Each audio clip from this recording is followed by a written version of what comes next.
രാത്രി അപ്പത്തിന് മാവ് അരച്ച് വെച്ചിട്ട് രാവിലെ എണീറ്റ് അതിങ്ങനെ തുറന്നു നോക്കുമ്പോൾ നല്ല പുളിച്ച് പരുവായിട്ടിരിക്കുന്നത് കാണുന്നത് എന്തൊരു സന്തോഷമാണെന്നോ.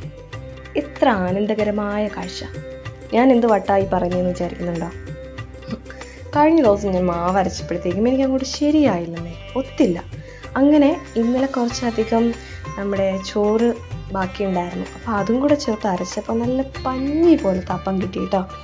പിന്നെ ഈസ്റ്റ് ഇട്ടിട്ടുണ്ടായിരുന്നു പുളിക്കാൻ. എന്നാലും ആ തേങ്ങയും എല്ലാം നമ്മളിടുന്ന കാര്യങ്ങളെല്ലാം കറക്റ്റായിട്ടുള്ള അളവിന് വരുമ്പോഴത്തേക്കും നമുക്ക് നല്ല പൂ പോലത്തെ അപ്പം കിട്ടും. അപ്പത്തിന് കൂട്ടായിട്ട് ദാൽ ഫ്രൈ ചെയ്യണമെന്ന് വിചാരിച്ച് നോക്കിയപ്പോഴത്തേക്കും ഞാൻ ഉദ്ദേശിച്ച ദാലില്ലായിരുന്നു. പിന്നെ കയ്യിൽ കിട്ടിയ ദാലൊക്കെ വെച്ചിട്ട് തക്കാളിയൊക്കെ ചേർത്ത് വേഗം ഒരു കറി ഉണ്ടാക്കി.